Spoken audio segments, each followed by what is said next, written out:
अस्सलाम वालेकुम। थैलासीमिया एक मौरूसी मर्ज़ है जो वालिदैन से बच्चों में मुंतकिल होता है।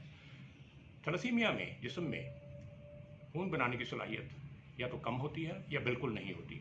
तो इसी लिहाज से इसकी दो अक़साम देखने में आती हैं। एक को हम थैलासीमिया माइनर कहते हैं, दूसरे को थैलासीमिया मेजर। थैलासीमिया माइनर के अफराद बज़ाहिर आपको तंदुरुस्त नज़र आएंगे, वो हमारे इर्द गिर्द चलते फिरते होते हैं, उनमें कोई अलामत नहीं होती।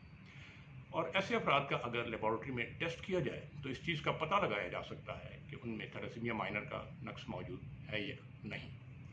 इस तरह के अफराद हमारे मुल्क में तकरीबन 5 से 6% के करीब मौजूद हैं।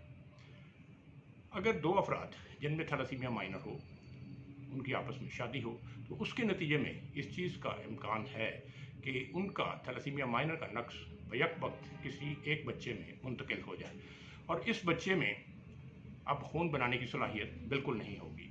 इसको हम थैलासीमिया मेजर कहते हैं। ये एक मुश्किल सूरत हाल है।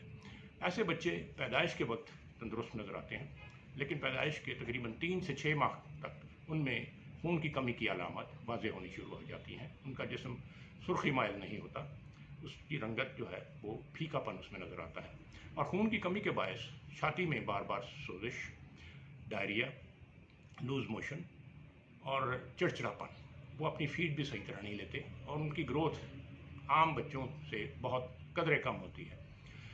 और अगर बर वक्त तशख़ीस न की जाए और इलाज न शुरू किया जाए तो ऐसे बच्चे, उनके लिए मज़ीद और मुश्किलात पैदा होती हैं। उनके जिगर और तेली दोनों बढ़ जाते हैं, जिसकी वजह से पेट भी फूला हुआ नज़र आता है। तो इसका बर वक्त इलाज करना वो ज़रूरी है और इनको मुसलसल ताहयात हर माह तकरीबन इंतकाल खून करना पड़ता है।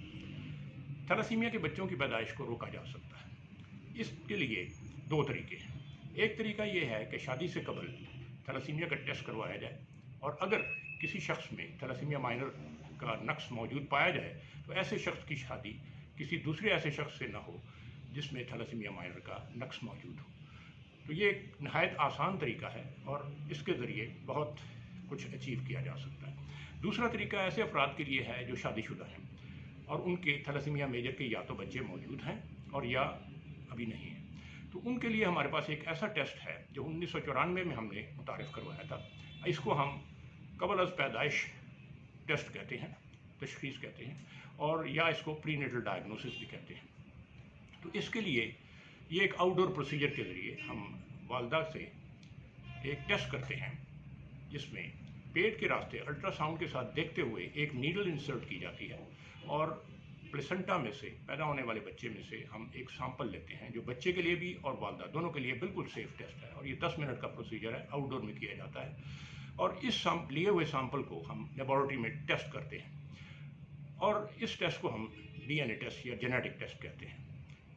वालिदैन में मौजूद थैलासीमिया का नुक्स वो हम इस बच्चे के सैंपल में देखते हैं और अगर ये चीज़ साबित हो जाए कि पैदा होने वाले बच्चे में थैलासीमिया मेजर का नक्स मौजूद है तो उसके लिए हम इसकात हमल का मशवरा देते हैं। अब इसकात हमल के बारे में हमने मौलाना तकी उस्मानी एक जय्यद आलिम हैं, उनसे मशवरा हासिल किया और उन्होंने फतवा दिया, इसके ऊपर एक जामे फतवा दिया कि अगर एक शदीद बीमारी के लिए आप 120 दिन जो हमल के हैं उससे कबल इस चीज़ का पता लगा लेते हैं कि इसमें यह नक्स मौजूद है तो वालिदैन के लिए शरन इसकी गुंजाइश मौजूद है कि वो इसकात हमल कर सकते हैं। तो ये एक अहम टेस्ट है। इन तदाबीर पर अमल करते हुए वेस्ट ने तो थैलासीमिया के अमराज, ये जो बच्चे हैं इनकी पैदाइश को रोक दिया है। अभी हाल ही में ईरान हमारा एक बरादर इस्लामी मुल्क है, उन्होंने भी इन्हीं तदाबीर पर अमल करते हुए थैलासीमिया के बच्चों की पैदाइश में मुकम्मल तौर पर कंट्रोल हासिल कर लिया। हमारे मुल्क में भी थैलासीमिया का मर्ज़ आम है और मैं इस वीडियो के ज़रिए आप तक पैगाम पहुँचाना चाहूँगा कि इस पैगाम को प्लीज़ जितना ज़्यादा आप फैला सकते हैं फैलाइए। थैलासीमिया का मर्ज़ हमारे हेल्थ रिसोर्स के ऊपर एक बर्डन है, वालिदैन के लिए एक परेशानी का सबब है। तो इससे बचने के लिए नहायत आसान तरीके हैं और इन पर अमल करने की ज़रूरत है। यहाँ मैं एक और बात भी बताना चाहूँगा कि थैलासीमिया तो एक मौरूसी मर्ज़ है। इस तरह की और बेशुमार मौरूसी अमराज हैं जिनके लिए ये जो प्रीनेटल डायग्नोसिस का टेस्ट है वो भी किया जा सकता है और हमारे यहाँ अब ऐसी सहूलियात मौजूद हैं कि हम तकरीबन तमाम मौरूसी अमराज उनकी कबल अज़ पैदाइश तशख़ीस कर सकते हैं और इस सहूलत से بہت سے لوگ ہیں جن کو فائدہ حاصل ہو سکتا ہے، جن کے ہاں اس طرح کے بچے موجود ہیں اور وہ چاہتے ہیں کہ آئندہ فیوچر میں ان کے بچے جو ہیں وہ صحت مند پیدا ہوں، تو ان کے لیے یہ ٹیسٹ بہت مفید ہے۔ بہت شکریہ۔